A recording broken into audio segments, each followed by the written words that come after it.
itinapon ng sariling asawa habang duguan at nagdadalang tao.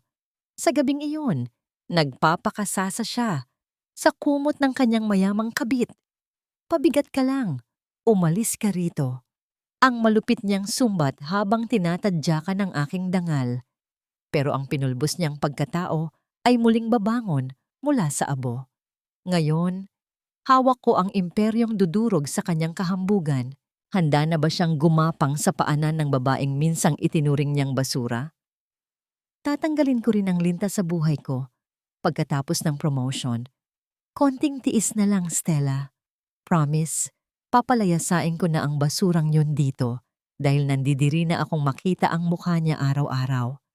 Nanigas ang aking buong katawan habang nakatayo sa likod ng bahagyang nakawang na pinto ng opisina ni Rico.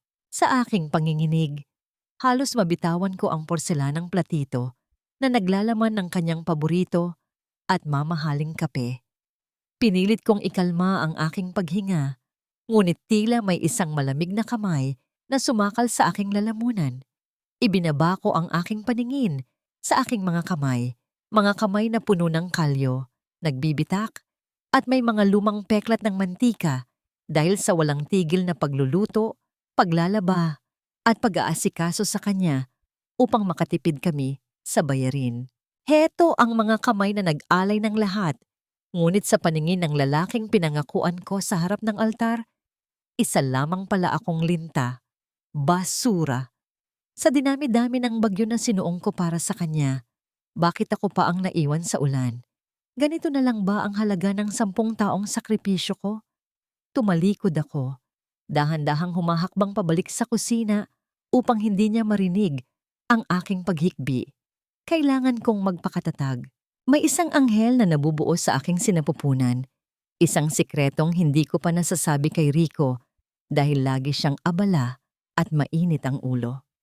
Pagpasok ko sa kusina, sinalubong agad ako ng nakasusulasok na amoy ng matapang at mamahaling pabango na humahalo sa amoy ng niluluto kong ulam. Nakatayo doon ang aking biyenan, si Doña Carmen, nakapamewang at masama ang tingin sa akin.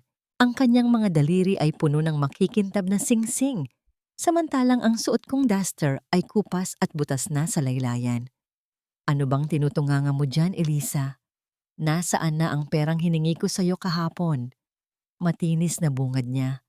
Walang bahid ng pagmamahal, purong pandidiri ang nasa kanyang mga mata. Kusang umatras ang aking mga paa habang pilit kong tinatakpan ang maliit na bulsa ng aking duster. Nandoon ang kakarampot na barya at ilang gusot na papel na naitago ko mula sa pagtitinda ng yelo sa mga kapitbahay. Ma, pambili ko po sana ito ng gatas at ilang damit. Baka po kasi kailanganin na sa susunod na buwan? Nanginginig kong pakiusap.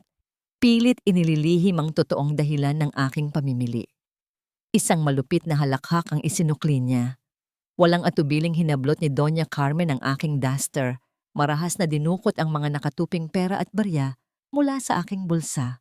Ang malamig na bakal ng mga barya ay tila kumalmot sa aking balat nang agawin niya ito. Damit!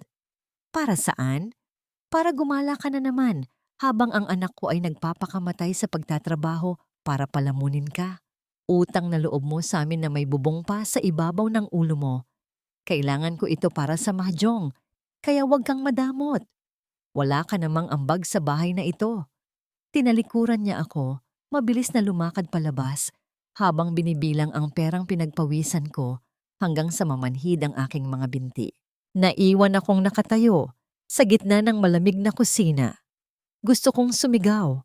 Gusto kong sabihin na ang yaman na ipinagmamalaki ng kanyang anak ay nagsimula sa puhunang ibinigay ng aking yumaong ama. Ngunit pinigilan ko ang aking sarili. Pinahid ko ang luhang nagbabadyang tumulo, huminga ng malalim, at muling binuhat ang tray ng kape. Kailangan kong maging asawa. Baka pagod lang si Rico. Baka kapag naging maayos ang timpla ng kape niya, ay ngumiti na siya at magbago ang kanyang isip. Pagbalik ko sa sala, naglalakad-lakad si Rico. Inaayos ang kwelyo ng kanyang mamahaling imported silk shirt habang ang telepono ay nakaipit pa rin sa kanyang tainga. Ang kanyang muka ay namumula sa inis dahil sa kung sinong kausap sa kabilang linya. Lumapit ako ng tahimik, maingat na inilalapit ang porselanang tasa. Sir, excuse me po. Heto na ang kape. Hindi ko na natapos ang aking sasabihin. Sa matinding pagkabwisit niya sa kanyang kausap, biglang umikot si Rico at marahas na iwinasiwas ang kanyang braso. Ang matigas niyang siko ay tumama sa gilid ng tray na hawak ko. Umusbong ang nakapapasong init. Ang bagong kulong kape na umuusok pa at kasing itim ng karbon ay walang awang bumuhos sa aking dibdib hanggang sa aking mga braso. Isang nakapangingilabot na hapdi ang bumaon sa aking balat, tila mga libu-libong karayom na nakadikit sa apoy na sabay-sabay na isinaksak sa aking laman. Napasinghap ako, nawalan ng hininga sa sobrang sakit, habang ang porselanang tasa ay bumagsak at nagkadurog-durog sa matigas na marmol na sahig. Ang pagkadurog nito ay umalingaw-ngaw sa buong kabahayan, kasabay ng aking tahimik na pagtangis. Kusang nang hina ang aking mga tuhod. Napaluhod ako sa gitna ng nagkalat na basag na porselana at umuusok na likido. Pilit kong kinakapa ang aking dibdib at tiyan. Panicking. Sinusubukang ilayo ang mainit na tela sa aking sinapupunan. Ngunit imbes na tulungan ako, imbes na tanungin kung ayos lang ako, narinig ko ang mabigat na paghinga ni Rico na puno ng pagkamuhi. Tiningnan niya ang kanyang mamahaling damit na natalsikan ng ilang patak ng kape. Nagdilim ang kanyang paningin. Ang malakas at nakabibinging paglapat ng kanyang palad sa aking pisngi ay nagpatumba sa akin. Ang tindi ng sampal ay nag-iwan ng umaapoy na kirot sa aking mukha. Dumoble sa hapdi ng mga lapnos sa aking katawan. Lumasa ang sarili kong dugo sa loob ng aking bibig. Tanga! Look at what you did to my silk shirt. Mas mahal pa ito sa buhay mo, alam mo ba yon? Sigaw niya, ang kanyang boses ay nanginginig sa galit. Wala ka na ngang kwenta, pero wisyo ka pa. I'm done with you. Mula sa ibabaw ng lamesa, padabog niyang kinuha ang isang brown envelope at inihagis ito ng ubod lakas sa aking mukha.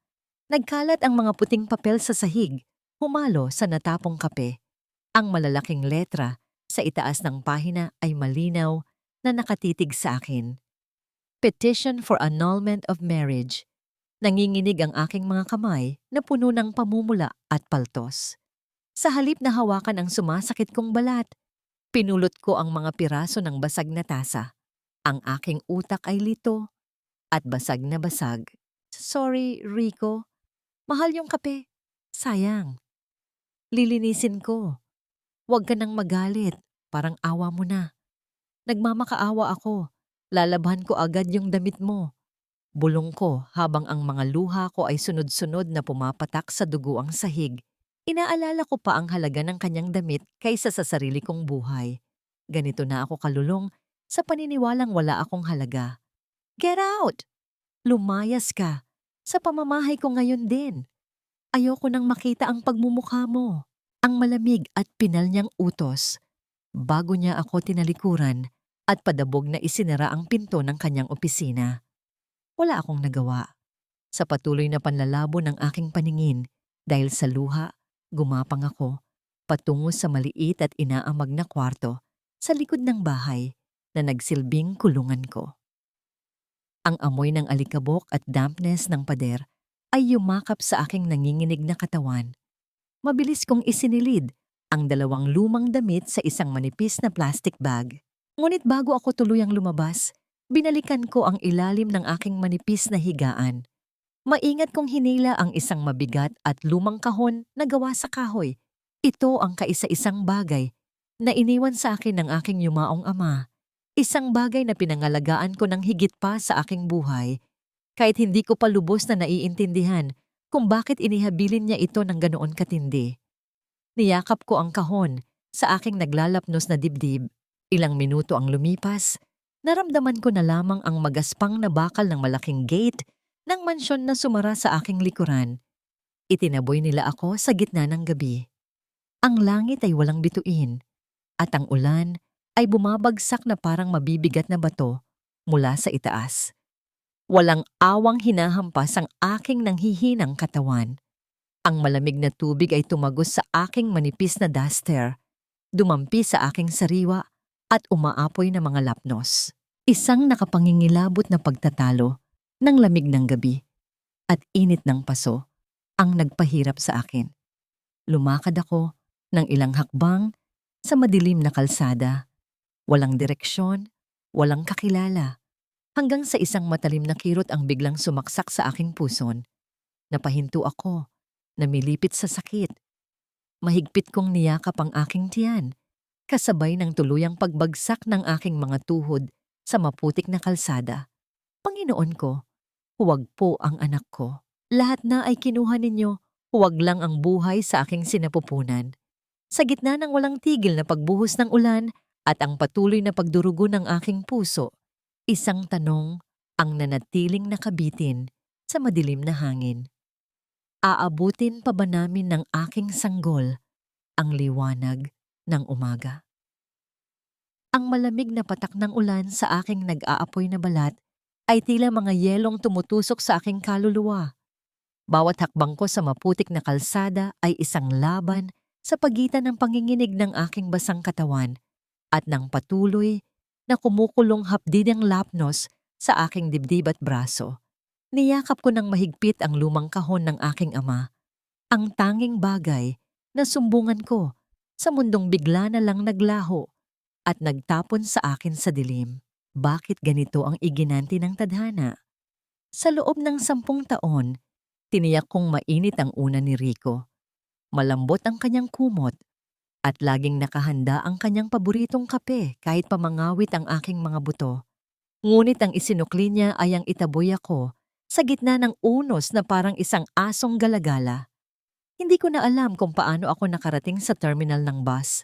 Namalayan ko na lamang ang aking sarili na nakaupo sa pinakadulong bahagi ng isang luma at kinakalawang na sasakyan na patungong probinsya. Ang hanging pumapasok mula sa basag na bintana ay nagdadala ng nakasusulasok na amoy ng usok ng makina at maasim na pawis ng mga kapwa ko pasahero. Sa ilalim ng andap-andap na ilaw ng bus, binuksan ko ang aking nanginginig na palad. Binilang ko ang iilang baryang natira na hindi nakita at nakuha ni Doña Carmen. Sapat lang ito para sa pamasahe. Wala na akong pambili ng tubig, lalo na ng gamot, para sa nag-uumpisang magnanakong mga sugat. Isinandal ko ang aking ulo sa matigas at malamig na bakal ng upuan. Sa bawat pag-uga ng bus, para akong hinihiwa ng mga alaala ni Rico at ng kanyang kabit na malamang ay nagpapakasasa ngayon sa init ng aking pinaghirapang tahanan. Inabot ng madaling araw bago ako nakababa sa isang tahimik na bayan. Hinatak ko ang aking manhid at namamagang mga binti patungo sa isang maliit at tagpi-tagping bahay na pamilyar sa aking puso. Ito ang bahay ng kapatid ng aking ama, si Tita Flor. Bago pa man ako makatok ng maayos, bumukas na ang pintong gawa sa nipang kawayan. Bumungad ang nag-aalalang mukha ng matanda. At bago pa ako makapagsalita, tuluyan nang bumigay ang aking mga tuhod. Sinalo niya ang aking nawawalan ng malay na katawan at ang kanyang mainit at magaspang na mga kamay ang naging angkla ko pabalik sa realidad. Nagising ako na nakahiga sa isang manipis ngunit mabangong banig. Tahimik na pinupunasan ni Tita Flor ang aking mga sugat gamit ang maligamgam na tubig at malinis na basahan. Walang tanong, walang panghuhusga sa kanyang mga mata, purong pag-aalala lamang. At doon, sa harap ng kanyang tahimik na pag-aaruga, bumigay ang pader na itinayo ko sa aking puso. Humagulgol ako ng napakalakas. Inilabas ko ang lahat ng sakit, ang lahat ng pang-aabuso, at ang lahat ng pangarap kong dinurog ng pamilya ni Rico. Niyakap niya ako ng mahigpit. Hinahayaang mabasa ng aking mga luha ang kanyang balikat. Nang mahimasmasan ako, umalis siya sandali at bumalik na may dalang isang mangkok na umaaso. Ipinatong niya ito sa aking mga nanginginig na kamay. Ang amoy ng nilagang luya, toasted garlic at mainit na sabaw ng lugaw ay tila isang mahigpit na yakap sa aking nagugutom at pagod na kaluluwa. Tinitigan ko ang mangkok at muling tumulo ang aking luha. Ngunit ngayon ay hindi na dahil sa sakit. Ito ang kauna-unahang pagkakataon sa loob ng napakaraming taon na may nagluto at nag-asikaso para sa akin. Sa mansyon, kahit nilalagnat ako ang nagigising ng maaga upang ipaghanda sila ng masaganang almusal habang ako ay nagkakasya sa tira-tira o madalas ay mainit na tubig lamang. Dito, sa isang abang dampa, naramdaman ko ang tunay na kahulugan ng pamilya at kalinga. Habang humihigop ako ng mainit na sabaw, hindi ko maiwasang isipin ang huling sulyap ko sa mansyon bago ako umalis. Sa gitna ng aking pagluha kanina, sa labas ng gate, may napansin akong isang pamilyar ngunit malabong bulto ng isang lalaking nakaitim na tahimik na pumasok sa opisina ni Rico. Sino kaya siya? Bakit sa ganoong oras ng gabi siya dumating? At bakit tila may dalang kakaibang bigat ang kanyang presensya? Ngunit pinilig ko ang aking ulo upang alisin ang isiping iyon. Wala na akong pakialam sa mundo nila. Ang mahalaga ay nakatakas na ako. Inubos ko ang lugaw, pinupuno ang aking sarili ng pag-asa na baka sakaling maging maayos na ang lahat. Inihiga ko muli ang aking katawan sa banig, umaasang makakapagpahinga na ang aking isip. Ngunit bago ko pa man maipikit ang aking mga mata, isang matalim at tila pinipilipit na kirot ang biglang sumaksak sa ibabang bahagi ng aking tiyan. Napadaing ako ng malakas, napakapit ng mahigpit sa braso ni Tita Flor hanggang sa bumaon ang aking mga kuko. Isang mainit na likido ang naramdaman kong umagos mula sa aking hita, bumabasa sa malinis na banig. Pagtingin ko sa aking mga kamay na nakahawak sa aking puson, nakita ko ang mapulang kulay na kumukulay sa aking mga daliri, dugo. Ang nakabibinging sigaw ng paghingi ng saklolo ay kumawala sa aking lalamunan, dumidikit sa malamig na hangin ng madaling araw. Panginoon, parang awa niyo na. Huwag ang anak ko. Agaw buhay ba ang kaisa-isang dahilan ko para lumaban? Ang nakabibinging sigaw ko sa loob ng maliit at maalikabok na klinika ay tila pumunit sa katahimikan ng madaling araw. Bawat matalim na paghilab ng aking tiyan ay nagdadala ng nakapangingilabot na kaba sa aking dibdib. Ang nakasisilaw na puting ilaw sa itaas ng lumang higaan ay pumapaso sa aking paningin, habang ang amoy ng matapang na alkohol at kalawangin na bakal ng mga instrumento ng doktor ay nagpapabigat sa aking paghinga. Pawis na pawis ako, nanginginig ang buong kalamnan. Sa bawat paggalon ng kirot sa aking sinapupunan, muling nanunumbalik ang nag-aapoy na hapdi ng kapeng ibinuhos sa akin ni Rico. Ngunit hindi ako pwedeng sumuko. Ibinaon ko ang aking mga kuko sa matigas na gilid ng kama.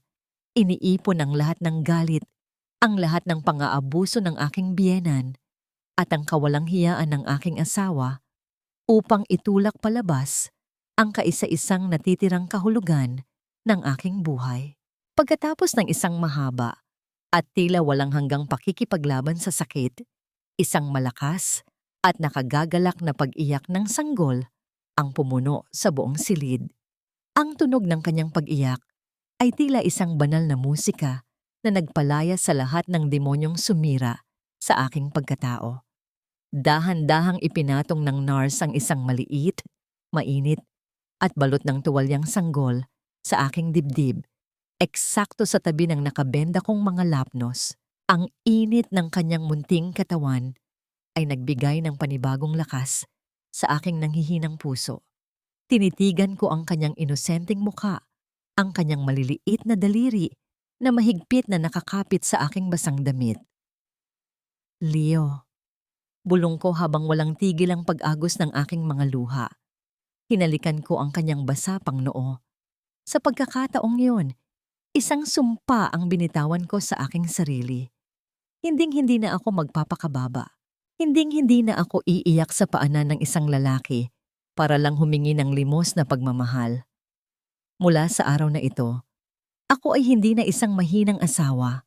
Ako ay isang ina at handa kong sunugin ang mundo para protektahan ang batang ito.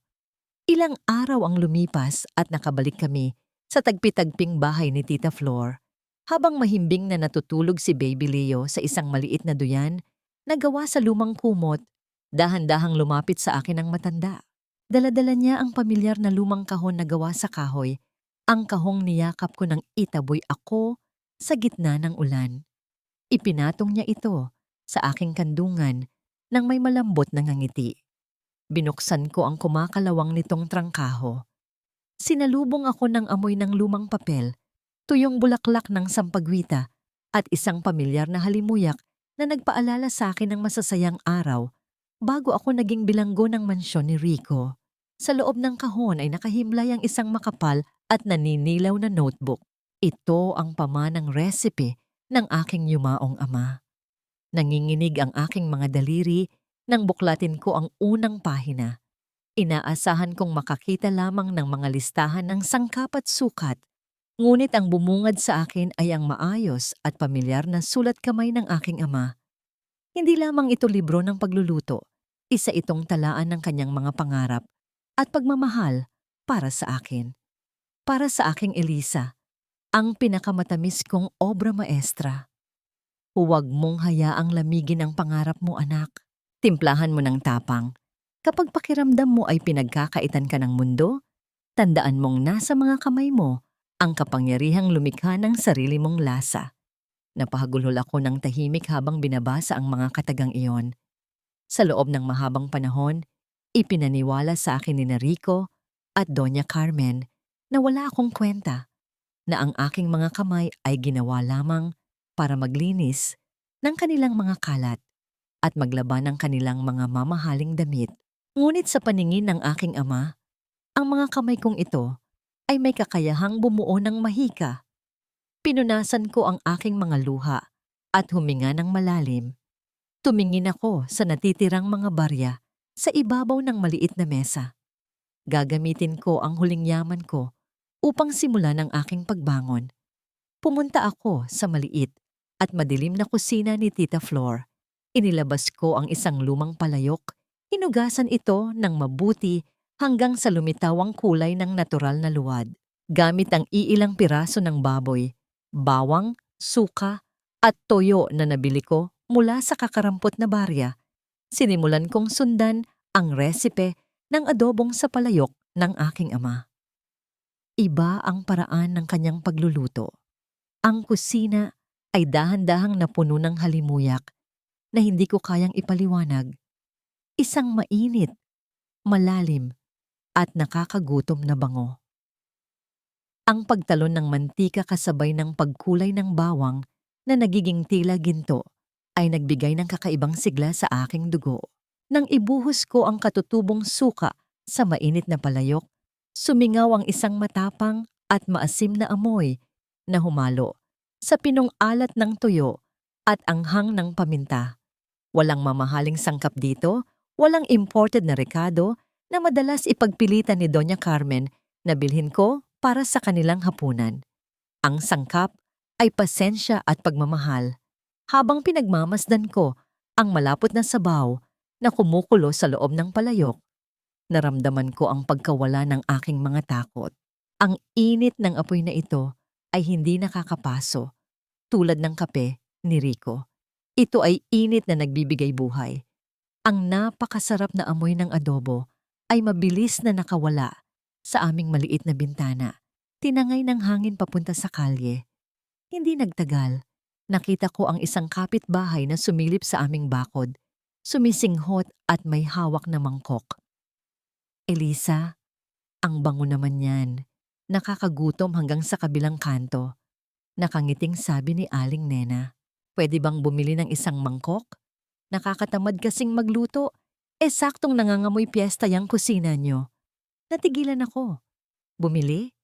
Sa buong buhay ko sa puder ni Rico, pinagluluto ko sila araw-araw ng walang bayad, walang pasasalamat, at madalas ay may kasama pang pang-iinsulto. Kumuha ako ng malinis na mangkok at nilagyan ito ng umaasong adobo. Sapat para sa isang buong pamilya. Iniabot ko ito kay Aling Nena. Inilapag ng matanda ang isang lukot na 50 piso sa aking palad. Salamat anak. Sigurado akong mapaparami ang kanin namin nito. Nang umalis si Aling Nena, tinitigan ko ang papel na pera sa aking kamay. Magaspang ito at may amoy ng palengke. Napakalayo sa mga malulutong na dolyar na ginagamit ni Doña Carmen sa kanyang pagsusugal. Ngunit para sa akin, ito ang pinakamahalagang pera sa buong mundo.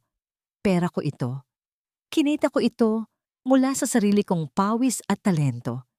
Hindi ako isang linta, hindi ako pabigat. Kaya kong mabuhay.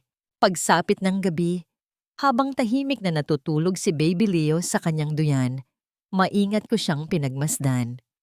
Ang pagtaas at pagbaba ng kanyang maliit na dibdib ay nagbigay sa akin ng matinding kapayapaan. Kinuha ko ang lukot na 50 piso, tinupi ito ng maayos at dahan-dahang isiningit sa ilalim ng kanyang maliit na unan. Ito ang pundasyon ng magiging palasyo mo, anak. Bulong ko sa hangin. Wala tayong mansyon, wala tayong mamahaling sasakyan, pero pinapangako ko sa'yo, hindi ka makakaranas ng gutom at pangmamaliit. Magsisimula tayo rito. Upang masiguradong may mailuluto ako bukas, kinuha ko muli ang lumang notebook ng aking ama sa ilalim ng malamlam na liwanag ng gasera. Habang binubuklat ko ang mga pahina patungo sa gitnang bahagi, may napansin akong kakaiba. May isang pahina na marahas na pinunit, nag-iwan lamang ng magaspang at matulis na laylayan malapit sa tahi ng notebook. Kumunot ang aking noo. Maingat kong hinaplos ang natitirang maliit na piraso ng papel. Biglang nanlamig ang aking mga kamay. Sa pinakakanto ng napunit na pahina, mayroong isang malabo ngunit pamilyar na selyong nakatatak gamit ang isang dry seal. Ito ang logo ng kumpanya ni Rico. Ang tatlong magkakapatong na tatsulok na lagi niyang ipinagmamalaki. Bakit may selyo ng negosyo ng aking malupit na asawa sa loob ng personal na libro ng aking yumaong ama? Anong sikreto ang nakasulat sa pahinang iyon na kailangang punitin at itago? Bago ko pa man lubos na mapag-isipan ang misteryong iyon, sumikat na ang araw. Inayos ko ang isang maliit na folding table sa labas ng aming bakod upang magtinda ng ilang putahe gamit ang kinita ko kahapon. Nilabas ko ang 2 bagong palayok na naglalaman ng mainit na ulam. Marami na sanang lalapit na mga nagtatrabaho sa construction site. Malapit sa amin nang biglang may isang malaking anino ang tumakip sa aking mesa. Isang matabang lalaki na nakasuot ng masikip na polo na may borda ng munisipyo ang walang pakundangan na tumapak sa paa ng aking maliit na mesa. Ang amoy ng alak mula kagabi at maasim na pawis ay sumingaw mula sa kanya, nagpaalala sa akin ng mga mapang-abusong tao sa aking nakaraan. Hoy misis! Sinong nagbigay sa'yo ng karapatang magtinda rito sa gilid ng kalsada? Malakas at nakakainsultong tanong ng opisyal. Sinadyang lakasan ng boses upang mapahiya ako sa harap ng mga nakapila. Nasaan ang sanitary permit mo? Business permit? Kung wala kang maipakita, sisipain ko itong mga lumang palayok mo sa kanal. O baka naman gusto mong pag-usapan natin ang bayad sa likod ng bahay. Nanlilisik ang kanyang mga mata, hinahamon ang aking pagkatao habang nakatingin sa aking lumang duster. Ramdam ko ang pag-ikot ng aking sikmura sa tindi ng kanyang pambabastos. Pilit kong iniharang ang aking katawan sa harap ng aking mga palayok. Wala akong permit at lalong wala akong malaking pera para ibigay sa mga ganitong klaseng linta ng lipunan. Ipinikit ko ang aking mga mata habang umaalingaw-ngaw sa aking isipan ang nakapangingilabot na tawa ni Rico. Susuko ba ako sa unang hamon ng aking kalayaan? Ang maangas ng ngiti ng opisyal ay tila isang nakalalasong tinik na ibinaon sa aking lalamunan. Nanatili siyang nakatayo doon. Inaantay ang aking pagluhod at pagmamakaawa, tulad ng ginagawa marahil ng iba pang maliliit na manininda na tinatakot niya araw-araw. Hinawakan ko ng mahigpit ang gilid ng aking mesa. Naramdaman ko ang init ng kahoy sa aking mga palad at sa sandaling iyon, nag-alab ang isang pamilyar na galit sa aking dibdib. Wala akong mayamang asawa na magtatanggol sa akin. Wala akong biyena na magbabayad ng suhol para sa akin. Ako lang ito at ang aking anak na nagugutom. Nilunok ko ang aking pride, ngunit hindi ang aking dignidad. Tumingin ako ng diretso sa kanyang nanlilisik na mga mata at nagsalita ng may malumanay ngunit matatag na boses. Humingi ako ng palugit na 1 linggo upang maasikaso ang lahat ng papeles sa munisipyo. Idinahilan ko ang mga gutom na trabahador sa likuran niya na kanina pa naghihintay ng kanilang tanghalian. Nang mapansin ng opisyal ang masasamang tingin ng mga lalaking pagod sa construction na gusto na lamang kumain ng mainit na adobo, umurong ang kanyang kayabangan. Nagbanta siyang babalik, ngunit sa ngayon, ligtas ang aking mga palayok. Mula sa araw na yon, ang buhay ko ay naging isang walang katapusang siklo ng pawis, uling at pagtitiyaga. Tuwing madaling araw, habang binalot pa ng hamog at lamig ang buong probinsya, naglalakad ako patungo sa palengke. Ramdam ko ang bigat ni Baby Leo sa aking likuran, mahigpit na nakatali, gamit ang isang lumang kumot na pilit nagbibigay ng init sa kanyang munting katawan. Sa pag-uwi, bitbit ko sa magkabilang kamay ang mabibigat na bayong na puno ng sariwang gulay, karne at mga sangkap. Ang mga kalyo sa aking mga palad ay nadagdagan pa ng mga sugat mula sa pagkiskis ng magaspang na uling tuwing hinuhugasan ko ang mga palayok sa gabi. Umaapdi ang aking mga daliri sa tuwing nababasa ng sabon at tubig. Isang matinding pisikal na parusa na nagpapaalala sa akin ng mga lapnos mula sa kape ni Rico. Ngunit hindi ako dumaing. Mas pipiliin ko ang sugat ng marangal na trabaho kaysa sa kinis ng balat na nakakulong sa palasyo ng pang-aalipin. Ilang buwan ang mabilis na dumaan. Ang maliit kong pwesto sa labas ng bakod ni Tita Flor ay nadagdagan ng mga lamesang gawa sa kawayan at isang tarpaulin na may nakasulat na lasa ng kahapon. Ang aming kalsada ay palaging napupuno ng halimuyak ng sinigang na baboy na may tamang asim ng sampalok, ng kare-kare na may malapot at manumanong giniling na mani, at ng paboritong adobo sa palayok na pamanang resipe ng aking ama. Ang linya ng mga parokyano ay umaabot na hanggang sa kabilang kanto. Mga guro, empleyado ng bangko, at kahit ang mismong opisyal ng munisipyo na nagbanta sa akin noon ay tahimik na nakapila para lang matikman ang aking mga luto. Kumpleto na ang aking mga permit at wala na silang dahilan para tapakan ako. Isang gabi, matapos isara ang aming kainan, umupo ako sa gitna ng sala ni Tita Flor.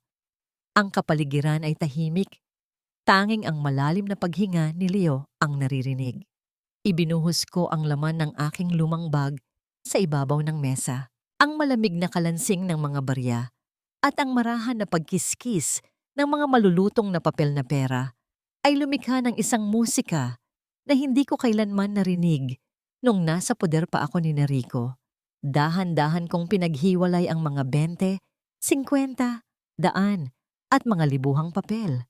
Nang matapos kong bilangin ang lahat, napahawak ako sa aking bibig. Ang halagang nakapatong sa mesa ay katumbas ng ilang buwang sweldo ng isang pangkaraniwang empleyado. Tinitigan ko ang makapal na bungkos ng pera. Ang bango ng bagong papel ay pumasok sa aking ilong, isang matinding kaibahan sa amoy ng alikabok, amag at kalawang ng maliit na kwarto kung saan ako ikinulong noon ni Doña Carmen. Sa wakas, ang impyernong aking tinakasan ay napalitan ng isang langit na ginawa ng sarili kong mga kamay. Kusang pumatak ang aking mga luha, hindi dahil sa sakit, kundi dahil sa labis na kagalakan at kaluwagan. Nagawa ko.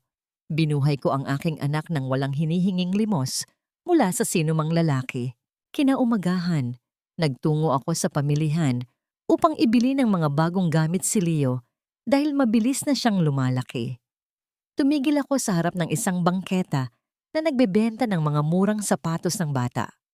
Kinuha ko ang isang pares na manipis ang swelas at halatang madaling masira. Nakasanayan ko na kasing piliin palagi kung ano ang pinakamura upang makatipid para sa luho ni Rico noon. Ngunit biglang nag-echo sa aking isipan ang matinis na boses ng aking biyenan. Ang araw na dinukot niya ang mga barya ko sa aking bulsa upang ipangsugal. Dahan-dahan kong ibinaba ang murang sapatos. Umiling ako. Hindi na ako ang babaeng pwedeng nakawan ng barya at ipagkaila ang mga pangangailangan ng anak. Tumalikod ako at naglakad patungo sa pinakamalaki at pinakamahal na department store sa bayan. Binili ko para kay Leo ang pinakamatibay, pinakakomportable at pinakamahal na sapatos na nakita ko. Habang inilalagay ng kahera ang sapatos sa isang magandang paper bag, naramdaman ko ang isang uri ng kapangyarihan na unti-unting bumabalot sa aking pagkatao. Kinahapunan, habang nag-aayos kami ng mga silya para sa susunod na araw, lumapit si Tita Flor na may malawak na ngiti. Iminungkahi niyang panahon na upang magbukas kami ng mas malaking sangay sa kabilang bayan, isang totoong restaurant na may aircon at maayos na kusina, dahil hindi na raw magkasya ang mga tao sa aming maliit na bakuran. Sumang-ayon ako. Punong-puno ng sigla ang aking puso. Ngunit ng araw ring iyon, may dumating na isang misteryosong kartero at nag-abot ng isang makapal na brown envelope na walang pangalan kung sino ang nagpadala. Nang buksan ko ito, natagpuan ko ang isang formal na sulat na nakaimprenta sa mamahaling papel. Ito ay isang alok na pwesto sa prime location ng pinakamalaking mall sa siyudad ng Maynila, ang mismong siyudad kung saan nakatayo ang kumpanya ni Rico. Libre ang unang 6 na buwang upa at sagot ng management ang renovation. Kumunot ang aking noo. Sino ang lihim na nagmamasid sa aking tagumpay?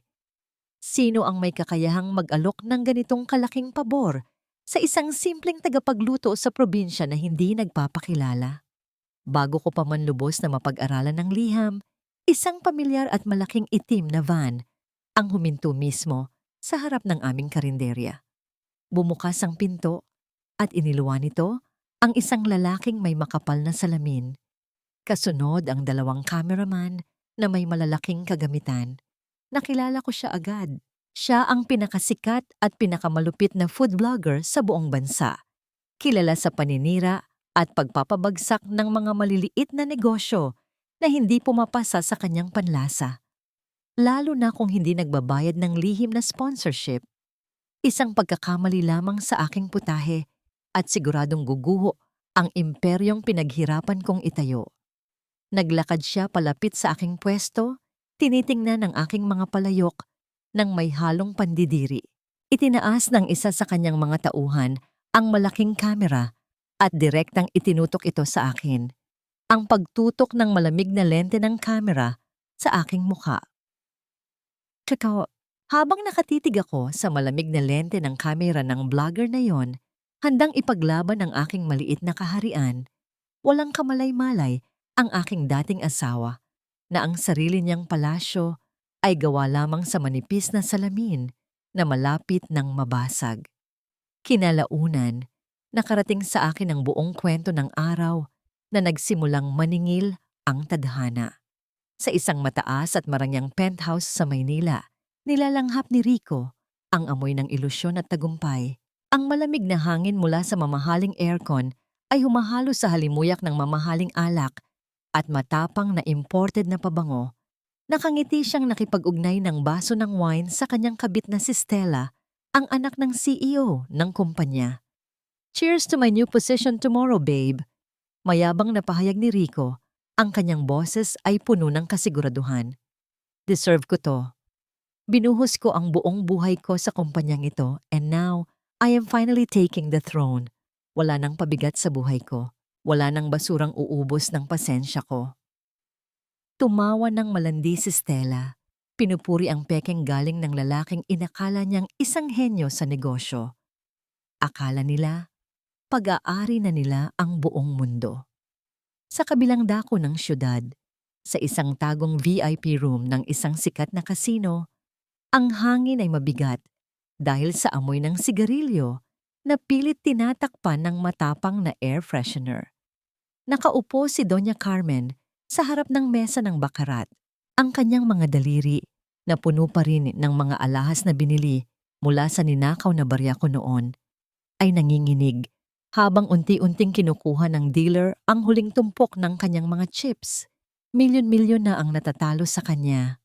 Barya lang yan. My son is the next vice president of the biggest corporation in the country. Matinis at mayabang nagiit ng aking dating biyenan. Pilit itinatago ang malamig na pawis na tumutulo sa ilalim ng kanyang makapal na makeup. Ilista niyo pa sa utang ko, babayaran niya ni Rico lahat bukas. Subalit sa tuktok ng pinakamataas na gusali ng kumpanya, sa isang madilim at tahimik na opisina na amoy lumang kahoy at mamahaling kape, isang mapanirang bagyo ang namumuo. Nakaupo ang CEO, ang mismong ama ni Stella. Hawak ang isang makapal na brown folder na kakarating lamang mula sa isang pribadong investigador. Inilapag niya ang mga dokumento sa ibabaw ng kanyang mesa. Ang kanyang paningin ay nagdilim at ang kanyang panga ay tumigas nang makita ang nilalaman nito. Ang kopya ng petisyon para sa pagpapawalang bisa ng kasal sa pagitan ni Rico at Elisa. Ilang sandali pa, ipinatawag si Rico. Pumasok siya sa opisina ng CEO nang may malawak at aroganteng ngiti. Inayos pa ang kwelyo ng kanyang mamahaling suit. Inaasahang ito na ang formal na paggawad ng kanyang bagong posisyon. Subalit sa halip na mainit na pagbati, sinalubong siya ng isang nakamamatay na tingin at nakabibinging katahimikan. Sir, you called for me? Is this about the turnover ceremony tomorrow? Buong pagmamalaking tanong ni Rico. Hindi sumagot ang matanda. Sa halip, padabog nitong inihagis ang brown folder sa mukha ni Rico. Nagkalat ang mga papeles sa sahig, saktong tumama sa makintab na sapatos ng aking dating asawa. You arrogant fool! Mababang ngunit nanginginig sa galit na tinig ng CEO. Tinanggal na ng pinakamalaki nating anonymous investor ang lahat ng pondo niya. The entire financial backing that kept this company afloat and made you look like a business genius for 5 years is gone. Nawala ang nangiti ni Rico. Isang malamig na kaba ang gumapang mula sa kanyang mga paa-paakyat sa kanyang gulugod. Wow, what do you mean, sir? Ako ang nagpasok ng mga kliyenteng yon. Ako ang nagpalago ng investments natin. Shut up! Putol ng CEO. Ang kanyang boses ay tila kulog na yumanig sa buong silid. Hindi ikaw ang nagpasok sa kanila. You were nothing but a puppet. Ang lihim na mamumuhunan. Uhunan na sumagip sa kumpanyang ito ay naglagay ng isang napakahigpit na kondisyon sa kontrata. Itinuro ng CEO ang mga papeles ng hiwalayan na nakakalat sa sahig. Ang buong pondo ay mananatili lamang sa kumpanya habang ikaw ay legal na asawa ni Elisa.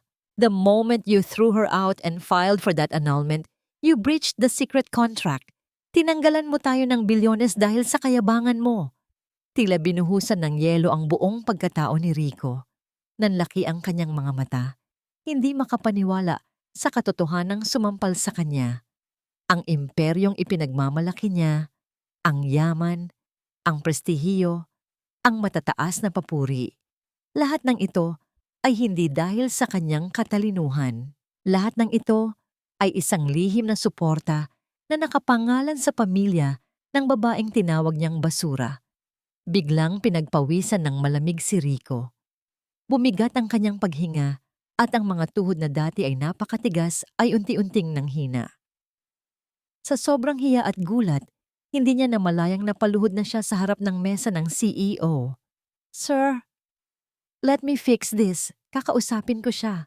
Babalikan ko siya, sir, please. I didn't know. Umiiyak na pagsusumamo ng lalaking minsang nagtapon sa akin sa ulan. Habang nanginginig ang kanyang mga kamay na nakasandal sa malamig na sahig, tumama ang kanyang paningin sa dulo ng manggas ng kanyang paboritong imported silk shirt. Sa hindi maipaliwanag na dahilan, biglang sumagi sa kanyang isipan ang madilim na gabi ng aking pag-alis. Naalala niya ang mainit at itim na kapeng. Walang awa niyang ibinuhos sa aking dibdib. Naalala niya ang aking pag-iyak, ang aking panginginig sa sakit, at ang basag na tasa na pinulot ko para lang hindi mamantsahan ang kanyang damit. Sa mismong damit na suot niya ngayon, tila nakita niya ang multo ng isang mantsa na kailanman ay hindi mabubura. Ang asawang sinira at tinapakan niya ang siya palang tanging haligi na nagpapanatili sa kanya sa itaas. Pinalaya siya ng CEO mula sa opisina, tinanggalan ng posisyon at pinagbantaang sasampahan ng patong-patong na kaso dahil sa pagkasira ng negosyo. Naglakad palabas si Rico na parang isang bangkay, hilong-hilo at walang direksyon. Ang ego ay durog na durog. Subalit sino nga ba ang tunay na taong nasa likod ng lihim na pondong ito na nag-alay ng ganoong kalaking kapangyarihan sa aking pangalan? Paglabas niya ng gusali, sinalubong siya ng nakapasong init ng araw. Bago pa man siya makabawi mula sa pagkawasak ng kanyang mundo, umilaw ang screen ng kanyang telepono. Isang ahente mula sa bangko ang nasa kabilang linya. Ang boses ng ahente ay malamig, walang emosyon, at nagdadala ng huling pako sa kanyang kabaong. Ipinagbigay alam nito na ang lahat ng personal at corporate bank accounts ni Rico ay formal ng isinara at na-freeze. Ang kanyang ina, si Doña Carmen, ay nakapagtala ng daan-daang milyong pisong utang sa mga ilegal na pasugalan at gumamit ng mga pekeng titulo bilang kolateral na ngayon ay sinisingil na ng bangko. Nais niyang sumigaw. Nais niyang magmakaawa.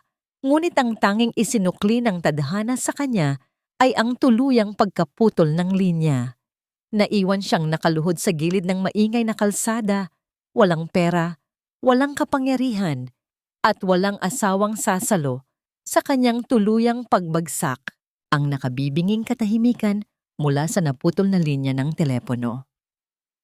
5 taon na ang lumipas simula nang itaboy ako sa malamig at malupit na ulan. Ngayon, iba na ang hanging sumasalubong sa akin. Dahan-dahang bumukas ang pinto ng isang mamahalin at makintab na itim na SUV. Sa paglapat ng aking itim na stilettos sa malinis na semento, sinalubong ako ng malamig at maaliwalas na hangin na humahalo sa halimuyak ng aking mamahaling pabango. Isang amoy ng tagumpay at kapayapaan na malayong malayo sa malansang amoy ng kusina at pawis na matagal kong tiniis sa mansyon ni Doña Carmen. Nakasuot ako ng isang makinis at pasadyang silk suit na kulay emerald green. Ang tela nito ay malamig at magaan sa balat. Tila yumayakap sa akin ng may buong paggalang at pag-iingat. Naglakad ako papasok sa grand lobby ng pinakabago at ika-10 sangay ng lasa ng kahapon. Bawat hakbang ko ay kalmado, may awtoridad, at walang bahid ng pag-aalinlangan. Ang mga empleyado ay yumuyuko ng may tapat na ngiti at paggalang. Hindi na ako ang babaeng nakayuko, laging takot, at namamalimos ng awa mula sa isang malupit na asawa. Ako na ang reyna ng sarili kong imperyo. Pirmado na ang milyon-milyong kontrata para sa pagpapalawak ng aming negosyo, at nagawa ko ang lahat ng ito nang walang inaasahang tulong mula sa sinumang lalaki. Sa kabilang dako ng syudad, alam kong ligtas at masayang nag-aaral ang aking anak na si Leo sa isa sa mga pinaka-eksklusibo at prestihiyosong preschool sa bansa. Ang kanyang silid-aralan ay puno ng makukulay na libro, malalambot na upuan, at mga gurong nagtuturo sa kanya ng pagmamahal at pag-asa. Walang nakasigaw sa kanya. Walang nagpaparamdam na siya ay isang pagkakamali o pabigat. Naibigay ko sa kanya ang mundong ipinagkait sa akin ng sarili niyang ama. Ang makita ang matamis na ngiti ni Leo tuwing umaga, ang pinakamalaking patunay na tama ang lahat ng sakripisyo ko sa mga gabing ako ay umiiyak habang naghuhugas ng mga palayok. Pumasok ako sa aking malawak na executive office. Ang silid ay napalilibutan ng makakapal na soundproof glass windows na nagpapakita ng magandang tanawin ng umuunlad na syudad. Ang sahig ay nababalutan ng malambot at mamahaling carpet habang ang hangin ay may banayad na amoy ng lavender at vanilla na nagpapagaan ng isip. Umupo ako sa aking malambot na leather chair. Inilapag ng aking sekretarya ang isang magandang porselanang tasa na may umaasong kape sa ibabaw ng aking oak desk. Dahan-dahan kong kinuha ang tasa. Elegante kong hinihigop ang mainit at paborito kong timpla. Hindi na nanginginig ang aking mga daliri. Hindi ko na inaalala kung may magagalit o mananakit sa akin dahil sa maling timpla o kung may matapong patak sa damit ng iba. Ang init ng kape ngayon ay hindi nakakapaso.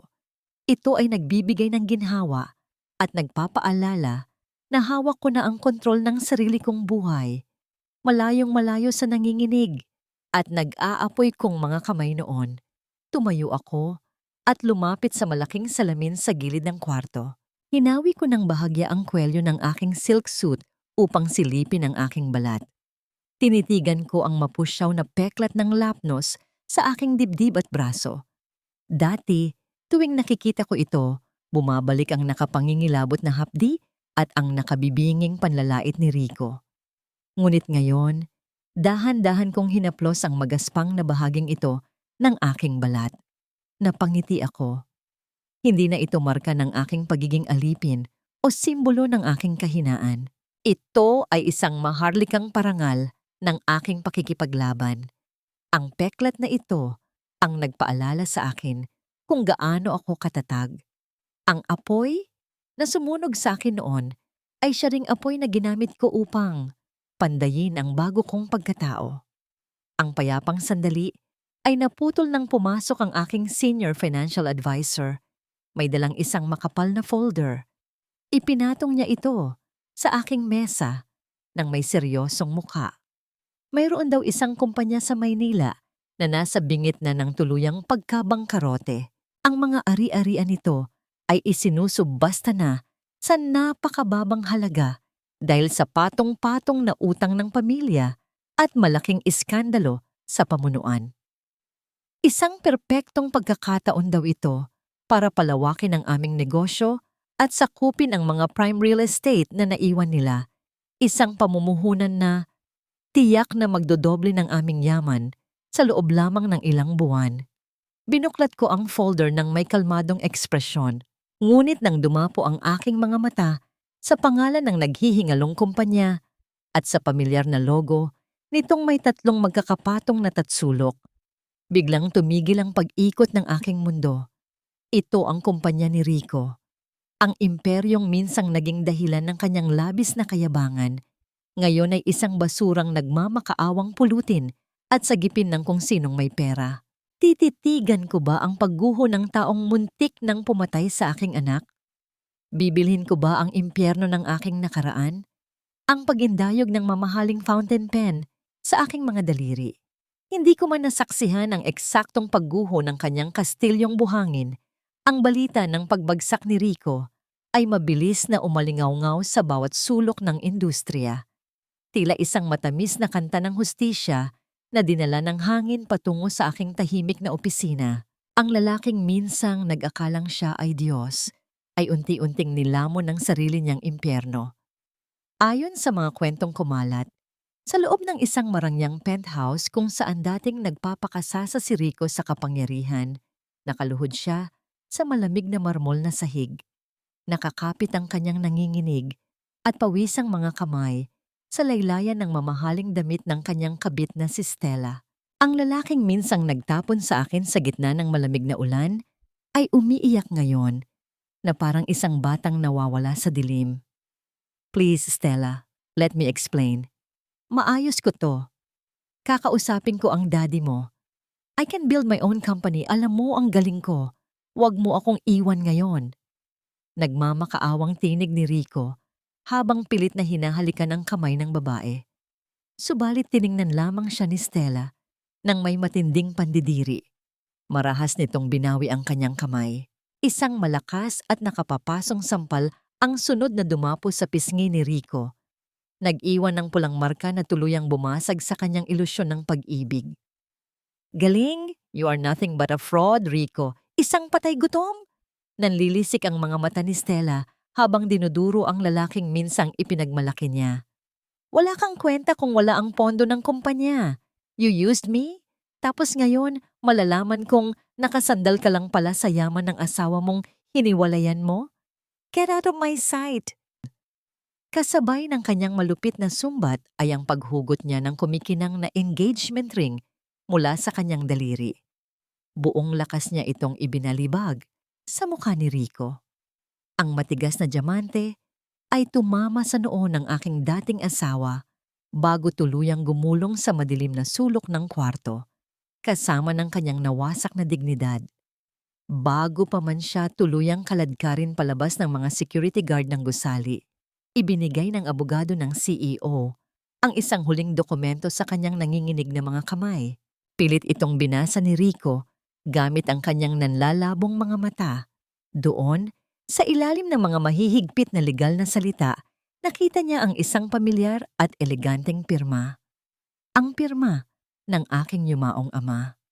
Nakasaad ng malinaw sa lihim na kasunduan na ang bilyon-bilyong pisong investment na nag-angat sa pangalan ni Rico ay nagmula sa yaman ng aking pamilya. Ipinagkatiwala lamang ito ng aking ama sa kumpanya upang masigurong lalago ang pera at hindi ako magugutom sa loob ng aming kasal.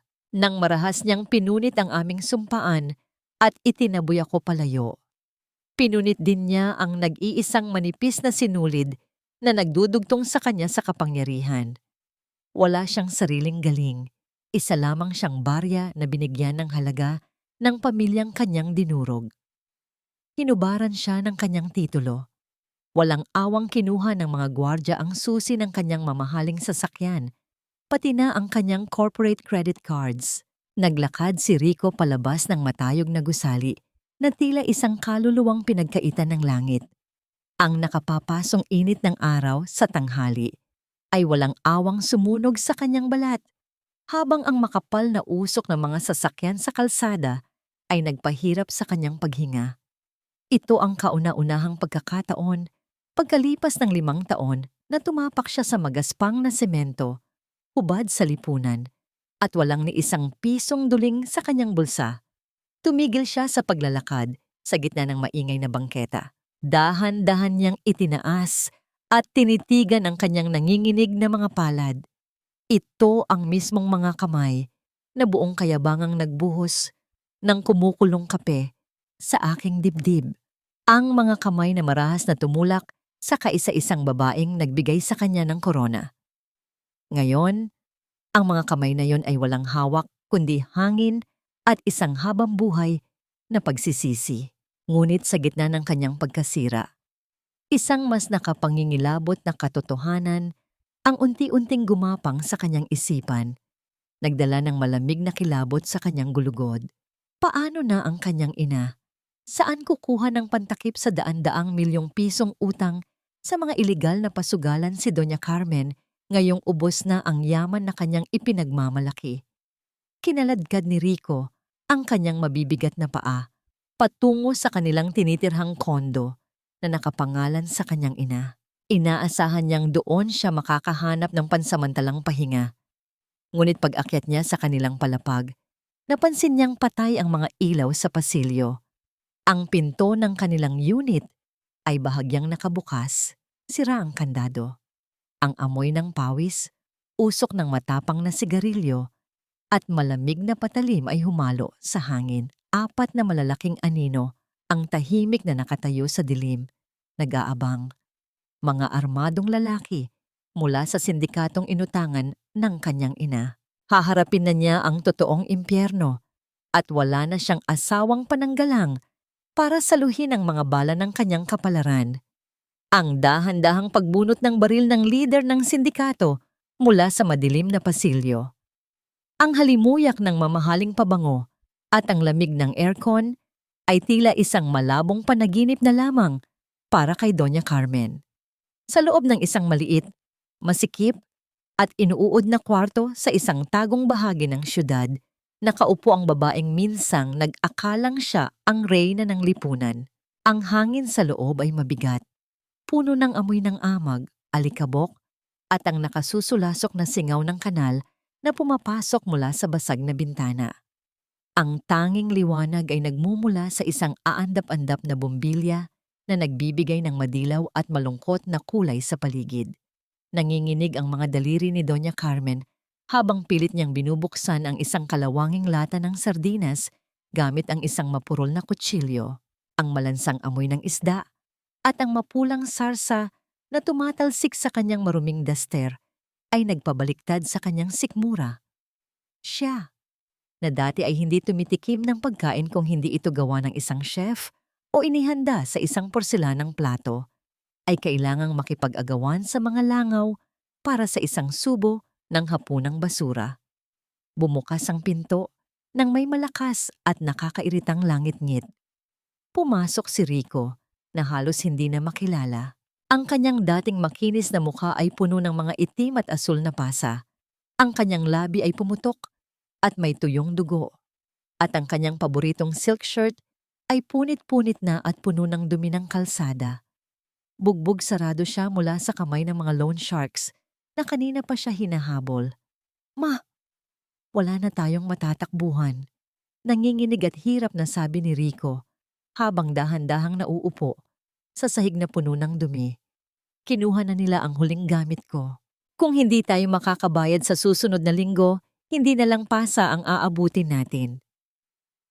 Sa halip na maawa, isang matalim at puno ng puot na tingin ang isinukli ni Doña Carmen.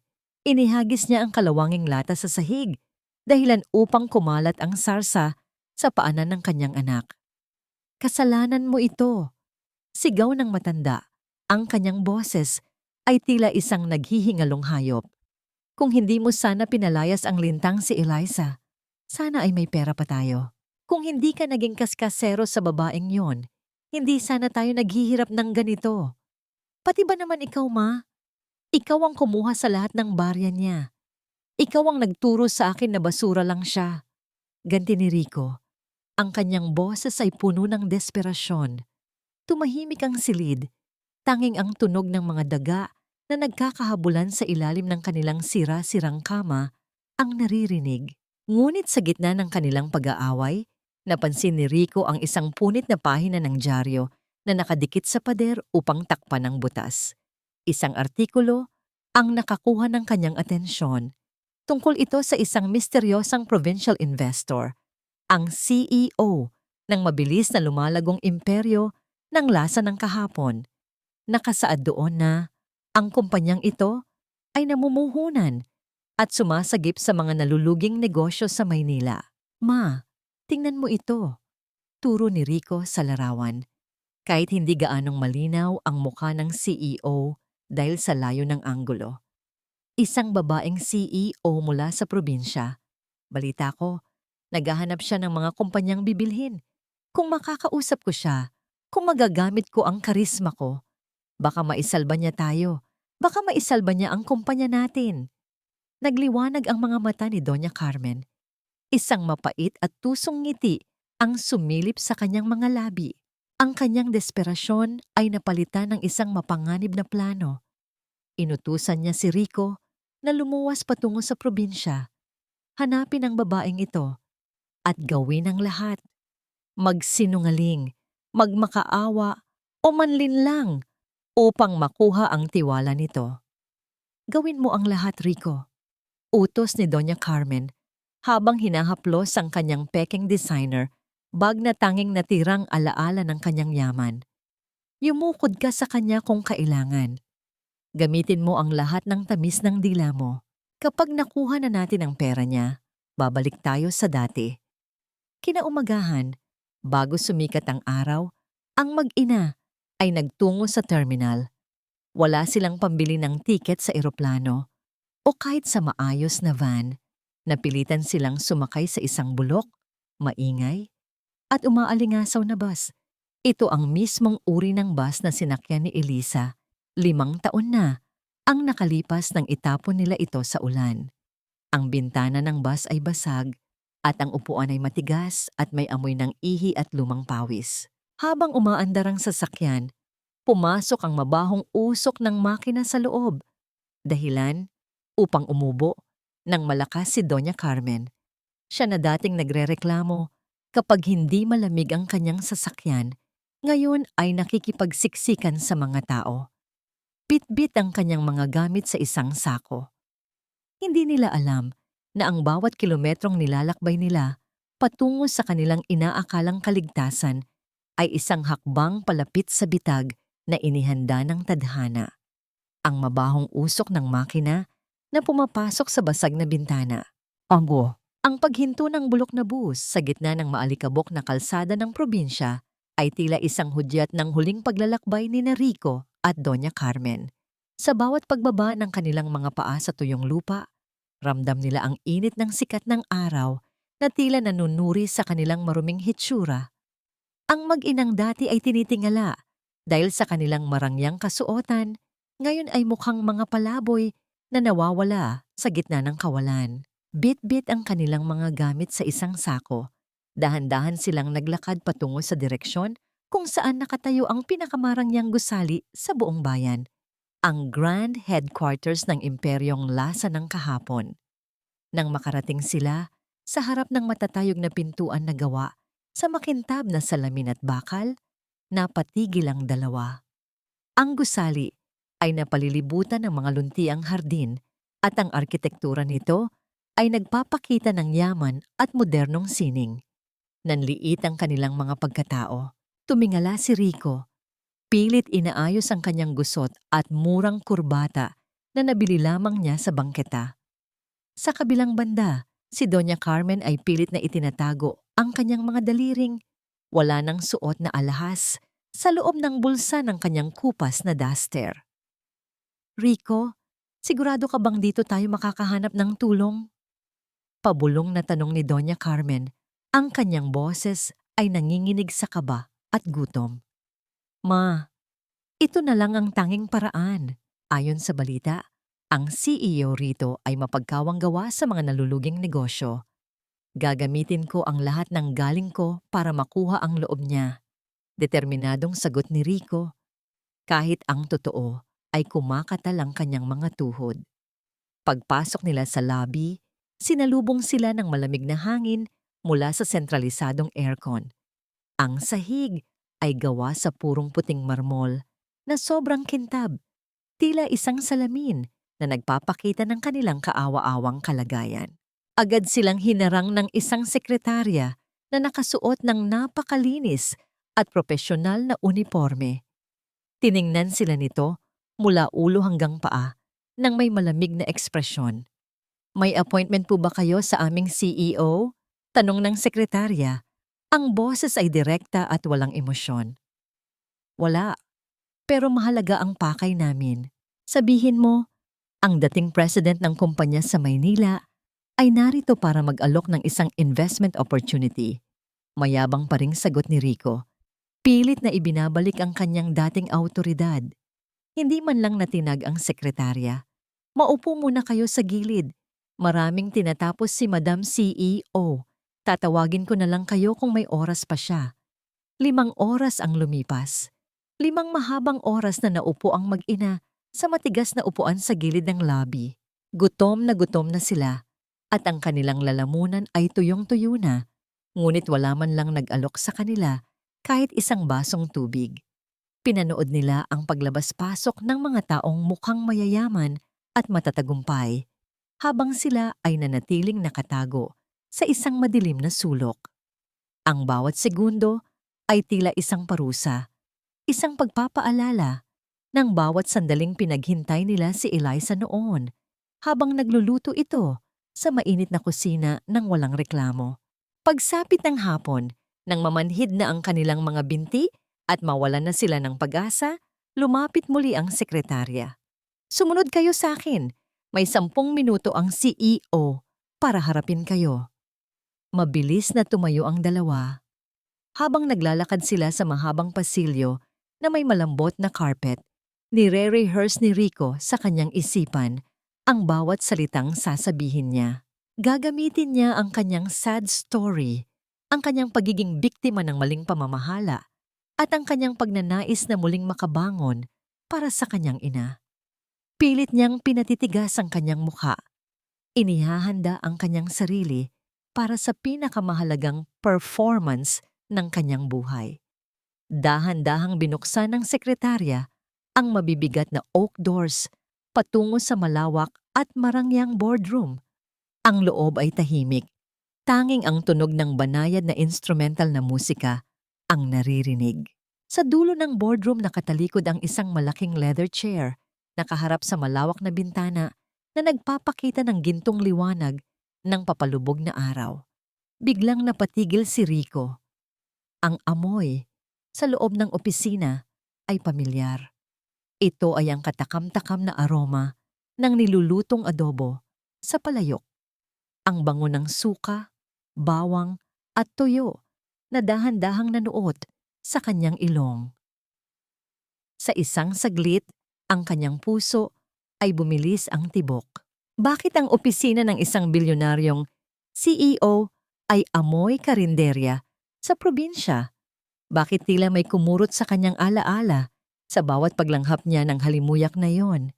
Madam CEO, narito na po ang mga gustong makipagkita sa inyo. Ulat ng sekretarya bago ito tahimik na lumabas at isinara ang pinto. Ang malaking leather chair ay dahan-dahang umikot. Sa bawat paggalaw nito, ang tibok ng puso ni Rico ay lalong bumibilis, tila isang tambol na nagbababala ng isang darating na lindol. Ang tunog ng mamahaling takong na dumapo sa carpeted na sahig ay bumasag sa katahimikan ng silid. Ang dahan-dahang pag-ikot ng mamahaling leather chair upang harapin ang mag-ina.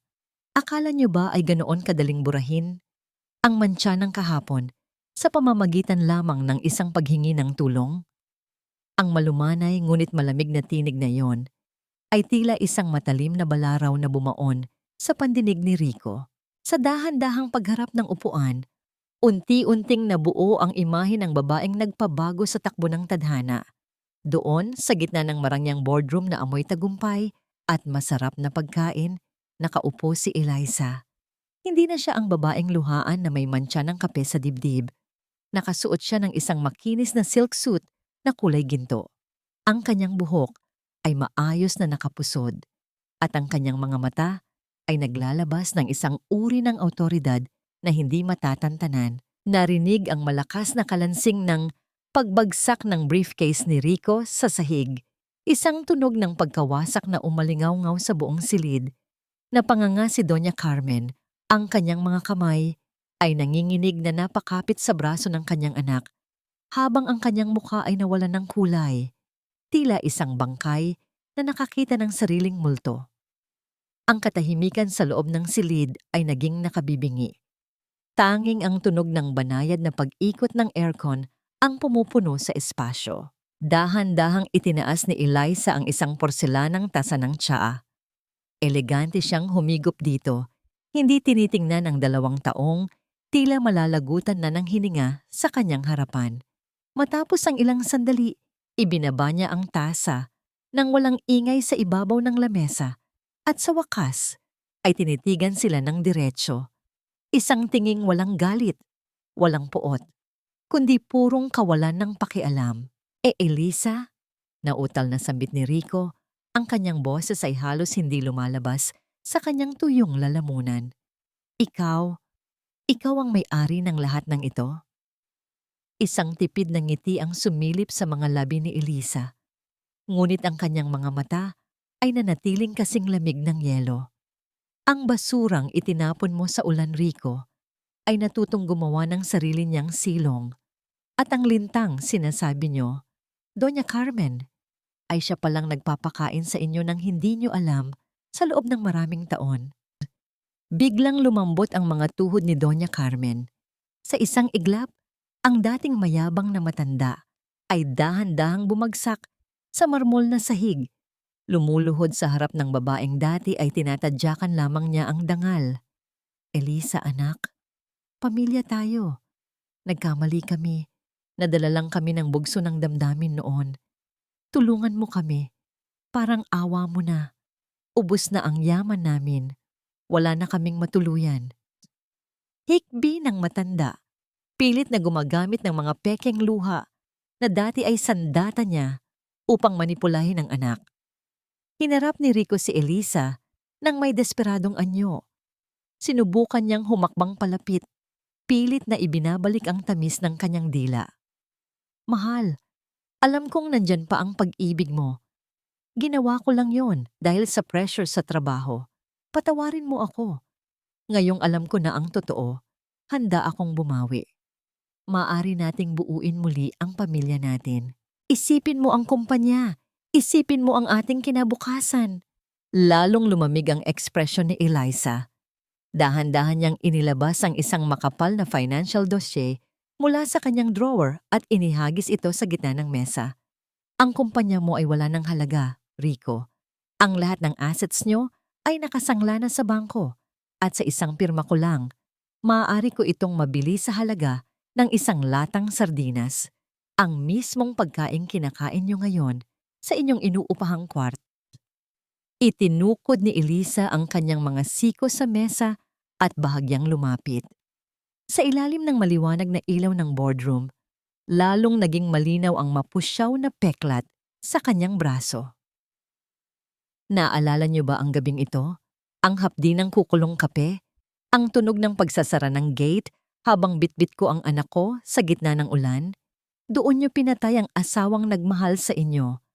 Ang kaharap niyo ngayon ay ang CEO na bibilog sa inyong kapalaran, namilipit sa hiya at takot si Rico. Ang kanyang ego na itinayo niya sa loob ng maraming taon ay tila pinulbos sa harap ng babaeng inakala niyang walang kakayahan. Ngunit sa gitna ng tensyon at ng pagmamakaawa ng mag-ina, biglang bumukas ang malaking pinto ng opisina. Ang tunog ng maliliit at mabilis na mga hakbang ay pumuno sa silid. Isang masayang boses ng isang bata ang bumasag sa nagyayelong atmosfera. Mama, look, I got a star today. Isang malusog at gwapong batang lalaki ang tumakbo papasok. Suot ang kanyang mamahaling uniforme mula sa eskwelahan. Tumakbo siya diretso kay Eliza at yumakap sa binti nito. Napatigil ang mundo ni Rico. Tinitigan niya ang bata, ang mga mata nito, ang hugis ng ilong, at ang paraan ng pagngiti ay tila isang salamin ng kanyang sariling mukha noong siya ay bata pa. Sa dinami-dami ng kasalanang nagawa ko, sapat na ba ang luhang ito para pambayad sa isang buhay na sinubukan kong patayin bago pa man ito makasulyap sa mundo? Ang bawat pintig ng puso ni Rico ay tila isang malakas na tambol na nagbababala sa kanya ng huling paghatol. Nakatitig siya sa bata, sa mga matang kasing linaw ng sa kanya, sa mga munting daliri na nakakapit sa binti ni Eliza. Ang katotohanang may anak siyang buhay, malusog, at mukhang prinsipe sa gitna ng karangyaan ay tila isang sampal na mas masakit pa sa anumang pisikal na saktan. Anak ko siya. Eliza, anak ko siya. Nautal na tanong ni Rico. Ang kanyang boses ay nanginginig. Hindi sa galit, kundi sa isang uri ng desperadong pagkagulat na may halong kasakiman. Isang hakbang ang ginawa niya palapit. Ang kanyang maruming kamay ay pilit na gustong humawak sa balikat ng bata. Bago pa man siya makalapit, mabilis na tumayo si Eliza. Ang kanyang katawan ay naging isang matibay na pader na humaharang kay Leo mula sa paningin ng kanyang ama. Ang malumanay na mukha ng isang CEO ay napalitan ng bangis ng isang inang handang pumatay para sa kanyang anak. Sa isang mabilis na senyas ng kanyang kamay, ang dalawang armadong security guard na kanina pa nakatayo sa labas ng pinto ay mabilis na pumasok. Ang tunog ng kanilang mabibigat na sapatos sa carpet ay nagbigay ng hudyat ng panganib. Huwag mong subukang hawakan ng anak ko, Rico. Huwag mong madumihan ang kanyang pagkatao gamit ang mga kamay na pumatay sa aking pag-ibig noon. Ang boses ni Eliza ay mababa, ngunit bawat salita ay tila isang hiwa ng matalas na labaha. Pero Eliza, ama niya ako. May karapatan ako. Sigaw ni Rico, ang kanyang desperasyon ay nauuwi na sa pagwawala. Leo, ako ang daddy mo. Halika rito sa daddy. Naguluhan ng bata. Napakapit ng mas mahigpit si Leo sa duster. Hindi. Sa mamahaling silk suit ni Eliza. Tumingin ang bata sa marumi at duguan na lalaki nang may takot sa kanyang mga mata. Sa murang edad na 5 taon, sapat na ang kanyang talino upang maramdaman ang lason na nagmumula sa lalaking nasa harap niya. "Mama, sino po siya? Takot po ako," pabulong na sabi ni Leo. Ang kanyang munting boses ay puno ng panginginig. Humarap si Eliza kay Leo, dahan-dahang lumuhod upang maging kapantay ang bata. Ang kanyang mga mata na kanina ay kasing lamig ng yelo ay biglang naglambot. "Huwag kang matakot, anak. Isang masamang panaginip lang ito mula sa nakaraan. Hindi mo siya kilala at hindi kanya kilala." Hinarap muli ni Eliza ang mag-ina na ngayon ay pinalilibutan na ng mga gwardya. Nakita niya ang pag-asa sa mga mata ni Doña Carmen, ang pag-asang magagamit nila ang bata upang makabalik sa yaman. Isang nakasusuklam ng ngiti ang sumilip sa isipan ni Eliza. Walang ama si Leo, Rico. Namatay ang ama niya sa gabing itapon mo kami sa ulan. Namatay siya kasabay ng pagbasag ng tasa ng kapeng mas mahalaga pa sa amin, deklara ni Eliza ng may pinal na tono. Wala kang karapatan sa kanya dahil ang tanging ibinigay mo sa batang ito ay ang pilat sa aking dibdib at ang dugo sa kalsada noong gabing iyon. Eliza, parang awa mo na. Para kay Leo, bigyan mo ako ng pagkakataon. Pagsusumamo ni Rico, dahan-dahan nang kinakaladkad ng mga gwardya ang kanyang nanghihinang katawan palabas ng opisina. Ang pagkakataon ay para lamang sa mga taong marunong rumespeto sa buhay. At kayo? Kayo ay mga anay na sumisira sa pundasyon ng pamilya. Ang huling hatol ni Eliza. Guards, itapon sila sa labas at siguraduhin ninyong hinding-hindi na sila makakatapak muli sa kahit anong lupang pag-aari ng lasa ng kahapon. Marahas na inilabas ng mga gwardya si Rico at ang kanyang inang si Doña Carmen. Ang tunog ng kanilang pagsusumamo ay unti-unting naglaho ng maisara ang mabibigat na oak doors. Ang katahimikan ay muling bumalot sa boardroom, tila isang banal na paglilinis pagkatapos ng isang malakas na bagyo. Dahan-dahang naupo si Eliza sa sahig, hiningal sa tindi ng emosyong pinakawalan niya. Naramdaman niya ang isang maliit at mainit na kamay na dumampi sa kanyang pisngi. Si Leo. Ang bata ay tahimik na pinupunasan ng isang luhang hindi namamalayang pumatak mula sa mata ng kanyang ina. "Mama, don't cry. I'm here. Brave boy po ako. Di ba?" Mahinang sabi ni Leo, pinipilit na pasayahin ang kanyang ina. Niyakap ni Eliza nang napakahigpit ang kanyang anak.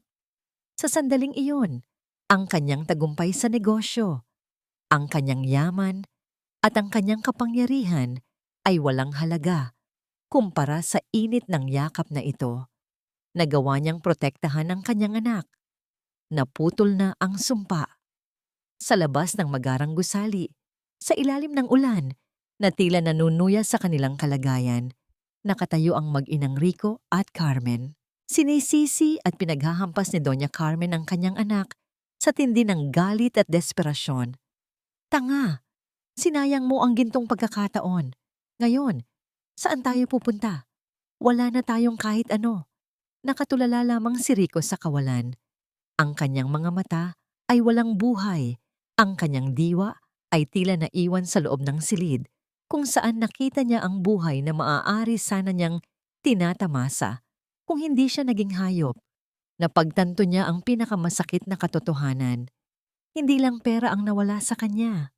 Nawalan siya ng anak, nawalan siya ng kaluluwa, at nawalan siya ng karapatang tawaging tao. Habang ang mga tao sa kalsada ay umiiwas sa kanila dahil sa amoy at hitsura, dahan-dahang lumulubog ang araw. Paano sila mabubuhay ngayon sa mundong wala ng puwang para sa mga tulad nilang mapang-abuso? Ang langit ay muling nagdilim, tila nakikiramay sa bigat ng hanging dala ng dumarating na unos. Sa labas ng matatayog na gusali ng aking imperyo, nagsimulang pumatak ang ulan. Ang bawat butil ng tubig na humahampas sa semento ay nagdadala ng pamilyar na tunog na minsang nagpaalala sa akin ng kamatayan ng aking mga pangarap. Ngunit ngayon, habang nakatayo ako sa likod ng malawak at makapal na soundproof glass window ng aking penthouse office, ang ulan ay tila isang malumanay na musika na lamang na naghuhugas sa mga huling bakas ng alikabok mula sa aking nakaraan.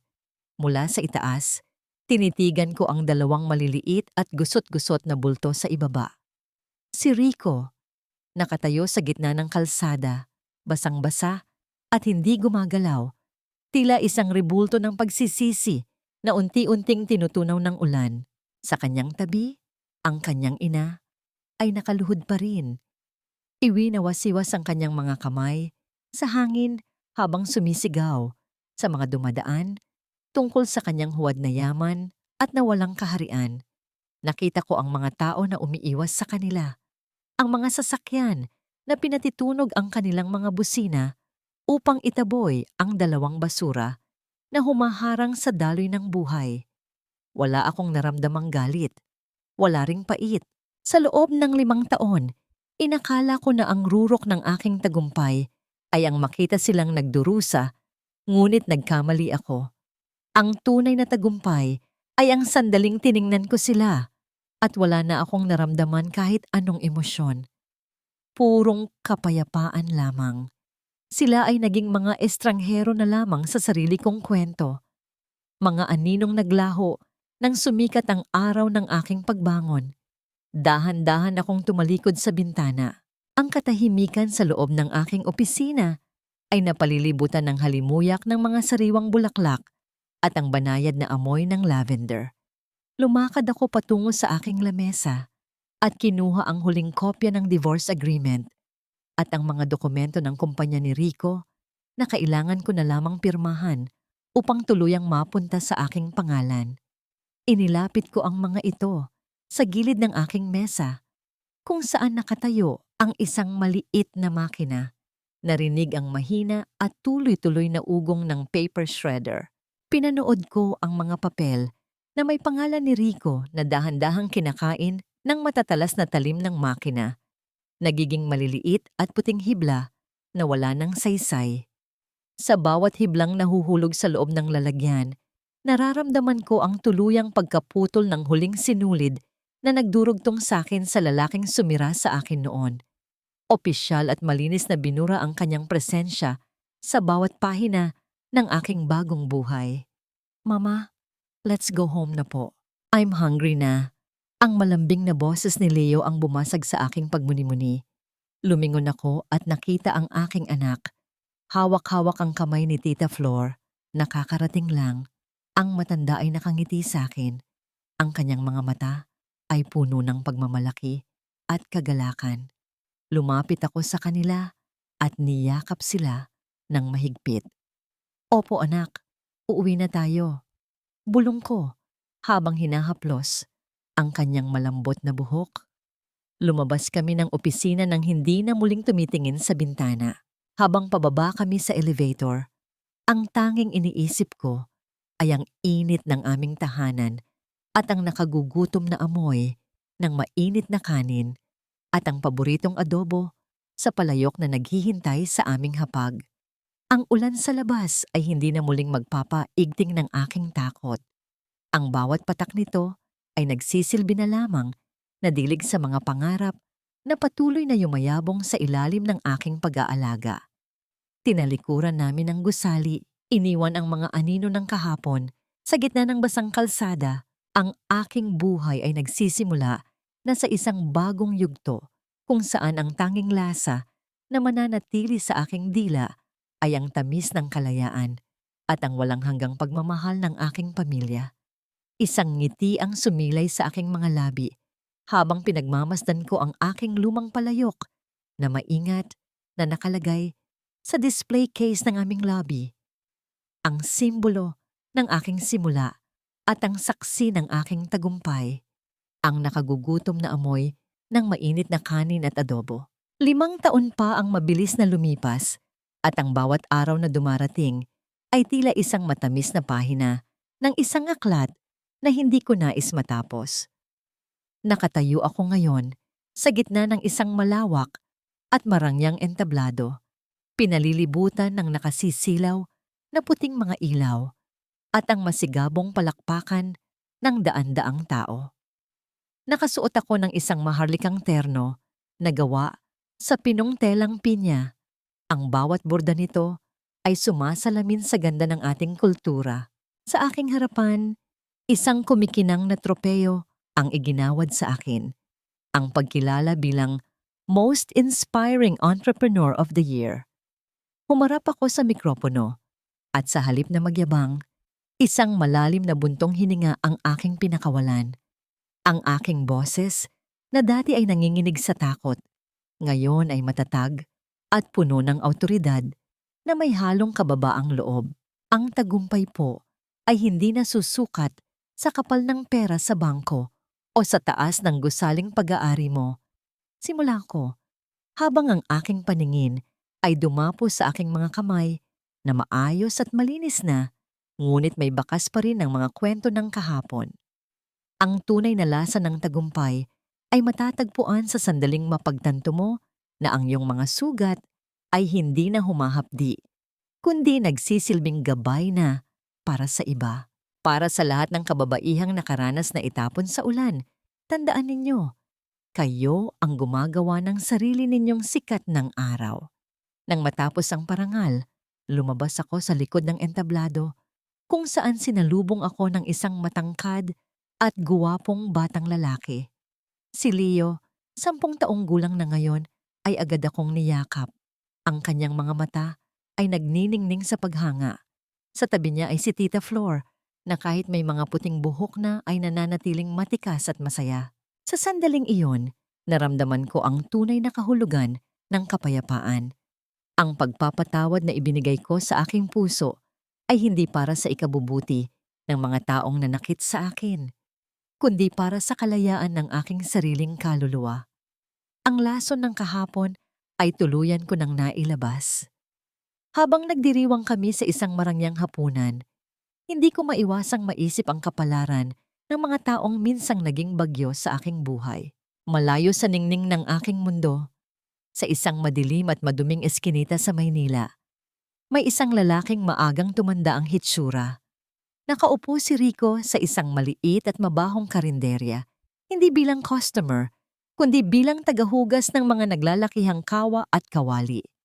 Ang amoy ng sunog na mantika at ang malansang tubig mula sa lababo, ang kanyang kasama, araw-araw. Tinititigan niya ang isang punit na pahina ng dyaryo na nakadikit sa pader, kung saan naroon ang aking larawan habang tinatanggap ang tropeo. Isang mapait na luha ang pumatak mula sa kanyang mga mata, humahalo sa maduming tubig na kanyang nililinis. Ngayon, siya ang gumagawa ng lahat ng mabibigat na trabahong ipinagawa niya sa akin noon. Ngunit walang nagmamahal sa kanya, walang nag-aalaga. At si Doña Carmen?